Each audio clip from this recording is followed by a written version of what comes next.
Bien, en esta oportunidad nos toca realizar el repaso número 1 concerniente al curso de Geografía.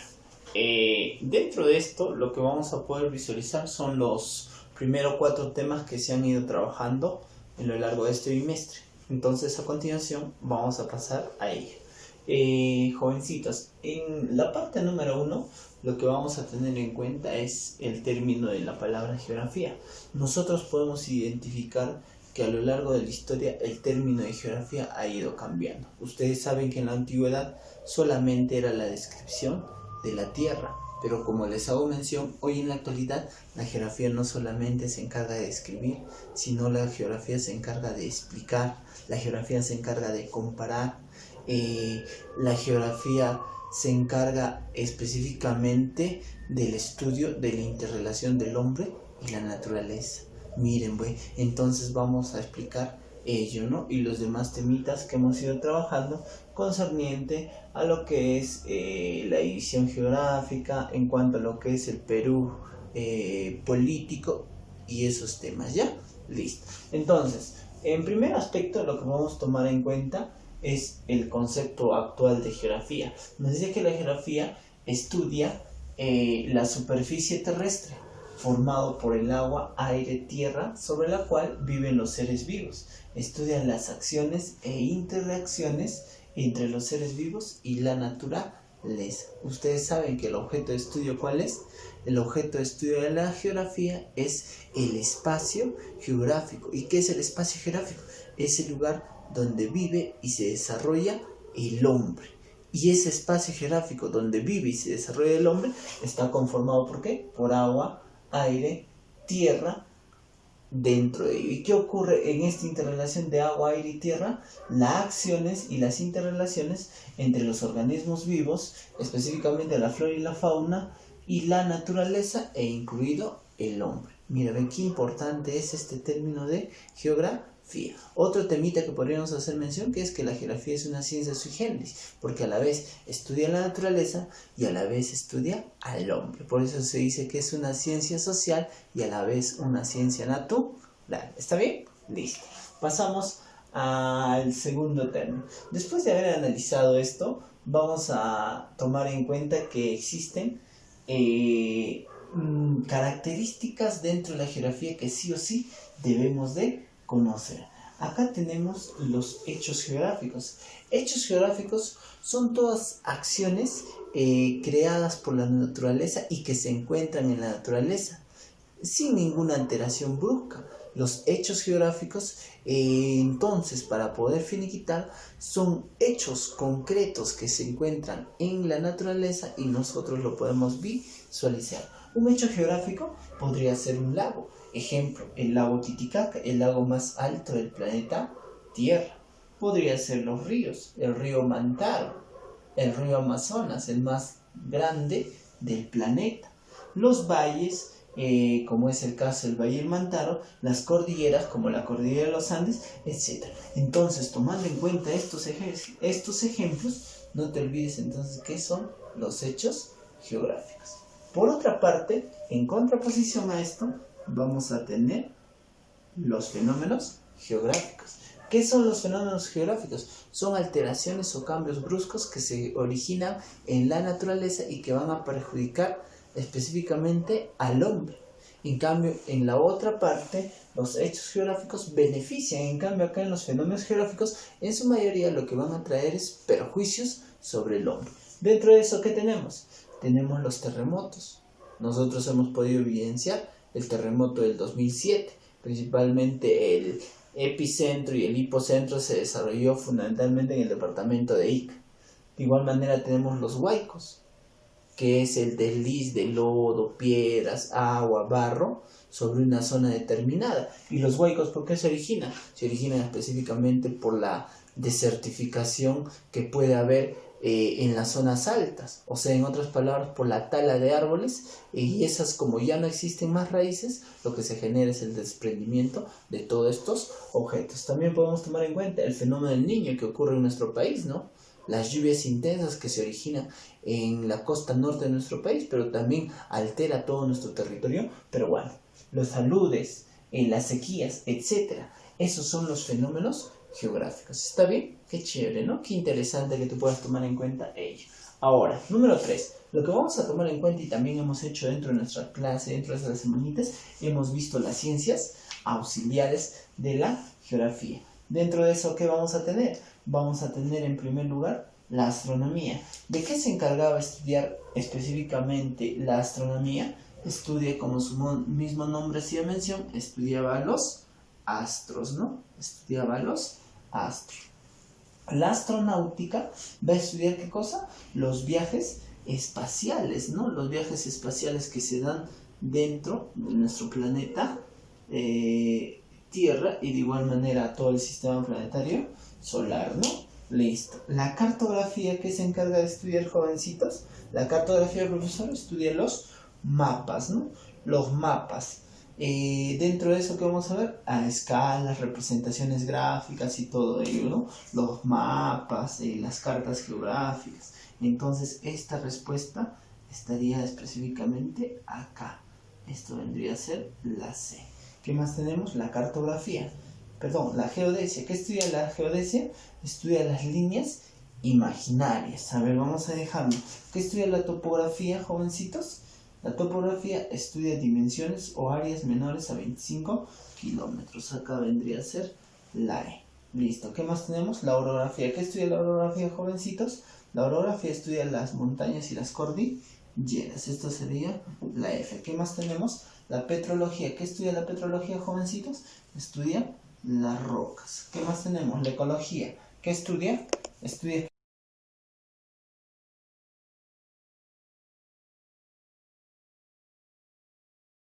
Seguimos. Entonces, ¿qué estudia la ecología? La ecología, ¿qué estudia el jovencito? Estudia el medio ambiente, ¿no? Esto vendría a ser H. Acá tenemos la limnología, que va a estudiar a los lagos. Acá vendría a ser la I. Y tenemos la criología, que estudia los glaciares, ¿no? ¿Dónde tenemos los glaciares? Acá estudia los glaciares. Ya tenemos específicamente las claves. ¿Qué nos vale? Áreas mayores a 25 kilómetros, eso vendría a ser la geodesia, pero a la par también no te olvides que la geodesia estudia las líneas imaginarias, la dimensión de la Tierra, que es mayor a 25 kilómetros, y la forma de la Tierra. Vamos, listo. Ahora nos toca hablar acerca de los principios geográficos. Ustedes saben que existieron dos escuelas, una escuela alemana y una escuela francesa, que dieron muchos aportes a la geografía. Dentro de eso, en la escuela alemana tenemos el determinismo geográfico planteado por Federico Ratzel y el posibilismo geográfico por la escuela francesa, sustentada por Pablo Vidal de la Blache. ¿Qué nos dice? A ver, vamos a tomar en cuenta. ¿Qué nos dice? Federico Ratzel nos dice que plantea que el desarrollo del hombre depende del medio geográfico, factores medioambientales. ¿Qué nos quiere decir el determinismo geográfico, jovencitos? Que ya la naturaleza es la que va a determinar la condición del hombre. Ustedes saben que los fenómenos geográficos van a condicionar específicamente a que el hombre pueda tener una subsistencia dentro del planeta Tierra. Imagínense que el día de hoy ocurra un terremoto en estos instantes. Entonces se podrá decir que la naturaleza determina el accionar del hombre de acuerdo a esta fuerza o esta magnitud que tiene nuestro planeta Tierra cuando ocurran estas alteraciones geográficas. De igual manera, el posibilismo geográfico va en contraposición al determinismo geográfico. ¿Y qué nos dice? Que la naturaleza es solo un factor condicionante, más no determinante, porque al final quien va a determinar y quien va a transformar a la naturaleza va a ser la capacidad y la creatividad del hombre. Mira, ¿ve? El hombre tiene esa capacidad de poder transformar a toda la naturaleza y es por eso que hace sus ciudades, es por eso que crea represas, es por eso que va a crear metrópolis, urbes y toda obra de infraestructura o todo aspecto cultural que el hombre tiene como referencia. Muy bien, entonces no te olvides sobre este aspecto. Entonces, para poder concretizar y finiquitar esta primera parte, hemos tomado en cuenta que la geografía ha tenido un largo proceso histórico. La geografía dentro de los griegos era un origen etimológico, que solamente era descripción de la Tierra, pero hoy en día sabemos que no solamente es describir, sino que estudia el espacio geográfico, sino que estudia específicamente los aspectos bióticos y abióticos. De igual manera va a estudiar al hombre y a la naturaleza. Por eso se dice que es una ciencia sui generis y una ciencia social. Muy bien, dentro de esto también vamos a determinar a estos personajes importantes. En primer lugar tenemos a Hecateo de Mileto, quien es considerado el padre de la geografía antigua. De igual manera tenemos a Alexander von Humboldt, quien es considerado el padre de la geografía moderna, ¿no? Quien va a plantear también el principio de causalidad. De igual manera tenemos acá Eratóstenes, uno de los primeros griegos en la Grecia antigua, que formuló o fue el primero en calcular la circunferencia terrestre de la Tierra y se aproximó a la circunferencia o a la medición casi exacta de nuestro planeta. También tenemos a Claudio Ptolomeo. Este personaje lo que nos plantea es su teoría geocéntrica. ¿Qué nos decía eso? Que la Tierra es el centro de todo el sistema planetario solar. En contraposición a él nace Copérnico, quien plantea la teoría heliocéntrica en el siglo XVI, que nos dice que el Sol es el centro del sistema planetario solar y que los planetas son los que giran en torno o alrededor del Sol. A partir de ahí, la geografía y las demás ciencias tienen un carácter más científico, ¿no? Y luego tenemos a Federico Ratzel, que ya les hice mención, quien plantea el determinismo geográfico, y Pablo Vidal de la Belche, el posibilismo geográfico. Todo esto son autores o son personajes de la historia geográfica que van a contribuir y hoy en día han hecho a que la geografía pueda ser catalogada como una ciencia. ¿Ya? Ahora, no te olvides que para que la geografía tenga estos ideales que hace que sea ciencia, estudia al hombre y a la vez a la naturaleza, va a tener o se va a basar a estos principios. Cuando nosotros queremos identificar un hecho o un fenómeno geográfico, tenemos que usar estos principios. El primer principio, ¿cuál es? El principio de localización. ¿Planteado por quién? Por Federico Ratzel. Nos dice que todo hecho o fenómeno geográfico debe de ser ubicado, debe ser localizado. Tomando en cuenta que la altitud, tomando en cuenta que la latitud, tomando en cuenta que la longitud, tomando en cuenta las coordenadas geográficas, tomando en cuenta las fronteras, los límites. Entonces, es el principal principio geográfico, porque gracias a eso vamos a identificar un hecho o fenómeno geográfico. Si no, no podríamos realizar los demás principios. Segundo, el principio de descripción. Nos dice que Paul Vidal de la Belche, que debemos de tomar en cuenta las características principales y secundarias de todo hecho o fenómeno geográfico realizando una descripción. Tenemos el principio de relación o conectividad planteado por Jan Brunner, que nos dice que todo hecho o fenómeno geográfico se encuentra relacionado. No hay ningún hecho o fenómeno geográfico que sea de manera aislada. Todo hecho o fenómeno geográfico va a traer consecuencias y subconsecuencias dentro de todo este aspecto geográfico. Todo está en conectividad. Listo. Luego tenemos el principio de relación planteado por el padre de la geografía moderna, que es Alexander von Humboldt. El principio de explicación, o llamado también el principio de causalidad. ¿Qué nos dice? Acá lo que tenemos que identificar es el porqué de un hecho o fenómeno geográfico. Y cuando hacemos esto, lo que debemos generalizar es la explicación.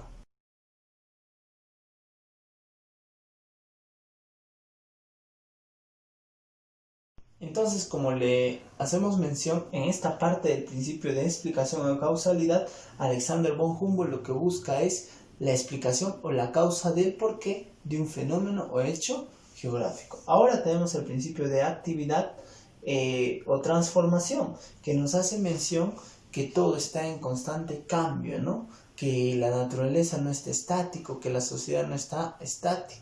Es más, se basa en las leyes de la física, las leyes naturales, ¿no? Nos dice que la materia no se crea ni se destruye, que solamente se transforma, ¿no? O son un ejemplo a ello, podemos ver que el agua tiene un ciclo hídrico, ¿no? Y eso se generaliza en todo nuestro planeta Tierra. ¿Quién lo plantea? Jan Brunner, ¿ya? Y por último vamos a tener el principio de comparación, que nos dice todo hecho o fenómeno geográfico se debe de comparar. dar o siempre tendremos en cuenta la comparación para ver qué cosa, las similitudes y diferencias que puede haber entre un hecho de las mismas características. Ejemplo, el comparar el nevado de Huascarán con el nevado específicamente del Huaytapallana, estaremos usando el principio de comparación. Listo. Ahora, por otra partecita, sabemos que la geografía ha ido cambiando sus objetos de estudio. Por una primera parte, la geografía, según su extensión, estudió la geografía general, que estudiaba el todo, y la geografía regional, una sola parte de un solo sector. Según su contenido, también de igual manera, la geografía general se va a subdividir en ¿qué? En la geografía astronómica, que estudia específicamente a los astros, que estudia específicamente, se podría hacer a todo lo que tenga que ver con el Sol, con los planetas, con la creación del universo. Por otra parte, tenemos la geografía matemática, que se encuentra la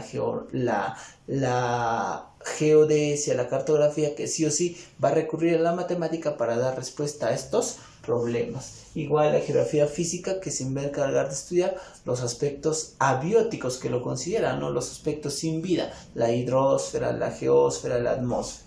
Y la geografía biológica, que se va a encargar de estudiar a los aspectos vivos, ¿no? Principalmente ¿quién? A los bióticos, dentro de eso la flora y la fauna. Jovencitos, ahora en este punto 9 lo que vamos a tener en cuenta, y lo hemos hecho mención, es el principio de localización geográfica. Nosotros sabemos que nuestro territorio peruano se ubica en una zona determinada, se ubica respecto a América, se ubica en América del Sur, y dentro de América del Sur se va a ubicar en la parte central y occidental de América del Sur. De igual manera que, tomando en cuenta la línea ecuatorial, que podríamos determinar, de acuerdo a la línea ecuatorial, nuestro Perú se va a ubicar en el hemisferio sur. Si deseas, lo puedes llamar el hemisferio austral. De acuerdo al oeste, de acuerdo específicamente al oeste, tomando en cuenta el meridiano de Greenwich, se va a ubicar específicamente al oeste. ¿Ya? Entonces no nos olvidemos esta ubicación. Y si queremos seguir ubicando el Perú, de acuerdo a las zonas térmicas, lo ubicaremos en la zona tropical, porque se encuentra muy cerca a la línea ecuatorial, que llega a la radiación solar en esa zona con mayor incidencia. Muy bien, de igual manera, mirando, visualizando nuestro territorio peruano, vamos a ver que tiene 4 puntos extremos. El punto extremo oeste estará en el departamento de Piura, llamado Punta Balcones. El punto extremo este estará en el departamento de Madre de Dios, llamado o se localiza específicamente en el río Ger. El punto extremo sur específicamente se localiza en Tacna, y el punto extremo norte se ubica en el departamento de Loreto, que es con el río Putumayo. De igual manera, no nos olvidemos que nuestro territorio peruano tiene fronteras, ¿no? Con Ecuador, con Colombia, con Brasil, con Bolivia y con Chile. ¿Con qué país tenemos menor cantidad de fronteras? Será con Chile. ¿Con quién tenemos mayor cantidad de fronteras? Con Brasil. De igual manera, sabemos y hemos ido determinando que existen departamentos exteriores que tienen frontera tanto con el océano como con los demás países, y de igual manera existirán los departamentos interiores. De igual manera hemos hecho la clasificación de ¿qué? De específicamente los departamentos costeños, los departamentos andinos y los departamentos amazónicos, ¿no? Un ejemplo a ello es el departamento de Junín, donde nosotros vivimos, que es un departamento a la vez andino amazónico, ¿no? Miren, estamos determinando entonces todos estos aspectos dentro de ello. Y por último, lo que podríamos determinar dentro de esto es que con todos estos países se han tenido tratados. El último tratado en firmarse en cuanto al territorio fue con Ecuador. En 1998 se firmó el Acta de Brasilia, porque Brasil fue un garante para poder firmar el tratado entre Ecuador y Perú. De igual manera tenemos el Tratado Salomón Lozano firmado con Colombia, el Tratado Belardo Río Branco firmado con Brasil, el Tratado Polo Bustamante firmado con Bolivia, y el Tratado de Lima o el Tratado de Ancón firmado con Chile. Entonces, mira, muy importante todos estos aspectos que podemos determinar dentro de nuestro Perú. Miren, ahora lo que voy a determinar de manera rápida, rumbo a la universidad, algunas preguntitas para ustedes. Dice, la ubicación del Perú tomando en cuenta la línea ecuatorial se halla en el hemisferio, ya les he dicho, ¿no? En el hemisferio sur. ¿Qué facilito? La mayor y menor extensión de límites fronterizos del Perú son, la mayor extensión ¿con quién es? La mayor es con Brasil. La menor, te dije, con Chile. Listo. Pasamos 3. Departamento interior del Perú. El departamento interior son aquellos que no tienen fronteras ni con el océano ni con otros países. La respuesta vendría a ser el departamento de Junín. Junín se ubica en el centro del Perú. ¿Qué estudia la edafología? No te olvides que la edafología estudia los suelos, ¿no? A lo largo de la historia, los distintos tipos de suelos. El punto extremo norte del territorio peruano se encuentra en el departamento de Loreto y es el punto que se llama Putumayo, ¿ya? Miren, ve qué facilito. Entonces estamos finiquitando todas estas preguntas, ¿ya?